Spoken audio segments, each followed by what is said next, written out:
Hi viewers, எல்லோருக்கும் வணக்கம். இன்று அக்டோபர் 22ஆம் தேதி, நாளை அக்டோபர் 23ஆம் தேதி தங்கம் மற்றும் வெள்ளியோட விலை நிலவரம் எப்படி இருக்கலாம் அப்படிங்க பற்றி இந்த வீடியோ நம்ம பார்த்துடலாம். அதற்கு முன்னதாக நம்ம சேனலை சப்ஸ்கிரைப் பண்ணாமல் இருந்தால் சப்ஸ்கிரைப் பண்ணிங்க, கூடவே பெல் பட்டனை கிளிக் பண்ணிக்கோங்க. வாங்க வீடியோக்குள்ளே போகலாம்.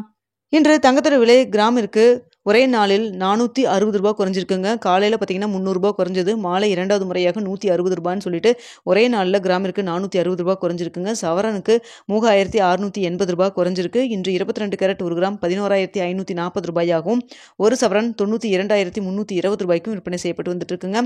இதனைத் தொடர்ந்து 24 கேரட் 1 கிராம் 12589 ரூபாயாகவும், ஒரு சவரன் 1,0712 ரூபாய்க்கும் விற்பனை செய்யப்பட்டு வந்துட்டு இருக்குங்க. ஸோ பார்த்தீங்கன்னா கடைசியாக அக்டோபர் 17ஆம் தேதி ஒரு சவரன் பார்த்தீங்கன்னா 97,600 ரூபாங்க. அதுவே வந்து 1 கிராம் 12,200 ரூபாய்க்கு விற்பனை செய்யப்பட்டு வந்த இந்த நிலையில் தற்பொழுது பார்த்தீங்கன்னா 11,540 ரூபா, அதாவது 22 கேரட் 1 கிராம் 11,540 ரூபான்னு சொல்லிட்டு விலை வந்து நம்மளுக்கு இந்த அளவுக்கு குறைஞ்சிருக்கு. கிட்டத்தட்ட நமக்கு வந்து ஒரு 660 ரூபா கிட்ட குறைஞ்சிருக்குதுங்க. ஸோ எக்ஸ்ட்ரீம் ரேட்டுன்னு பார்த்தீங்கன்னா புதிய உச்சமாக 12,200 ரூபாயில் இருந்தது. தற்பொழுது 11,540 ரூபாயின்னு இருக்குதுங்க. ஸோ இதனைத் தொடர்ந்து வெள்ளியோடைய விலையும் பார்த்தீங்கன்னா புதிய உச்சமாக 207 ரூபாயில் இருந்தது. தற்பொழுது பார்த்தீங்கன்னா கொஞ்சம் கொஞ்சமாக விலை அப்படியே குறைஞ்சிட்டே வந்தது. இப்போ தற்பொழுது 175 ரூபாய்க்கு விற்பனை செய்யப்பட்டு வந்துட்டு இருக்குங்க. தங்கம் மற்றும் வெள்ளி இரண்டுமே வந்து விலை குறைவில் தான் இருந்துகிட்ருக்கு. ஸோ நிபுணர்கள் சொல்கிறது என்னென்னா, வெள்ளி இன்னும் மேலும் வந்து குறைவதற்கான வாய்ப்புகள் இருப்பதாக தான் சொல்கிறாங்க. ஸோ இன்னும் வந்து ஒரு கிட்டத்தட்ட ஒரு 160, 150, 160 ரூபாய்க்கு வந்து விலை வந்து போகிறதுக்கான வாய்ப்புகள் இருப்பதாக சொல்லப்படுதுங்க.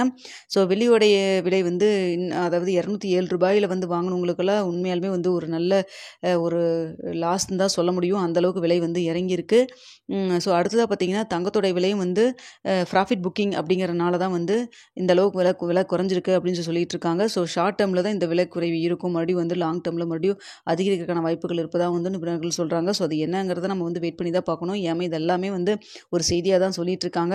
ஸோ தங்கம் மற்றும் வெள்ளி அப்பப்போ வந்து நடக்கிறத நம்ம வந்து நடக்கிறப்ப தான் நம்ம வந்து கண்டிப்பாக வந்து கன்ஃபார்ம் பண்ணவே முடியும். ஸோ அந்தளவுக்கு இருக்குது. தங்கம் எந்த அளவுக்கு வந்து அதிகரிச்சதோ அதே ஸ்பீடில் இப்போ வந்து குறைஞ்சிருக்குங்க. ஸோ 2013ஆம் ஆண்டுக்கு பிறகு இப்போ வந்து ஒரு நல்ல விலை குறைவு அப்படின்னே வந்து சொல்லப்படுதுங்க மார்க்கெட்டில். ஸோ இப்படிப்பட்ட சூழ்நிலை நாளைக்கு தங்கத்தோட விலை அதிகரிக்குமா குறையுமா அப்படின்னு சொல்லி கேட்டிங்கன்னா, சர்வதேச லெவலில் தற்பொழுது தங்கத்தோட விலை வந்து குறைஞ்சு தான் காணப்படுது. ஸோ இன்று குறைந்த அளவுக்கு குறையலாம் கூட, ஒரு சின்னதாக கணிசமாக தான் குறையிற மாதிரி தான் இருக்குது. எவ்வளோ குறையலாம் அப்படின்னு சொல்லி பார்த்தீங்கன்னா 11,540 ரூபாய்க்கு விற்பனை செய்யப்பட்டு வந்துட்டு இருக்கு இல்லைங்களா. இந்த விலையிலேருந்து கிராமிற்கு ஒரு 80 ரூபாயிலிருந்து 120 ரூபா வரைக்குமே குறைவதற்கான வாய்ப்புகள் தான் தற்பொழுது இருக்குதுங்க. ஸோ இதுதான் வந்து தங்கம் வந்து தற்பொழுது மீண்டும் வந்து குறைவதற்கான வாய்ப்பு தான் இருக்குது. கிராமிற்கு 80 ரூபாயிலிருந்து 120 ரூபா வரைக்கும் குறைவதற்கான வாய்ப்புகள் தாங்க இருக்குது. வெள்ளியை பொறுத்த வரைக்கும் கிராமிற்கு 1 ரூபாய் குறைவதற்கான வாய்ப்புகள் தாங்க இருக்குது. ஸோ நாளை காலையில் 8 மணி நிலவரத்தில் எப்படி இருக்குது, இதே ரேஞ்சில் இருக்கா என்ன அப்படிங்கிறத பார்த்துட்டு உங்களுக்கு அப்டேட் பண்ணுறேங்க. இந்த வீடியோ உங்களுக்கு பிடிச்சிருக்குன்னு எனக்கு பிடிச்சிருந்தா லைக் பண்ணுங்கள், ஷேர் பண்ணுங்கள், மறக்காமல் சப்ஸ்கிரைப்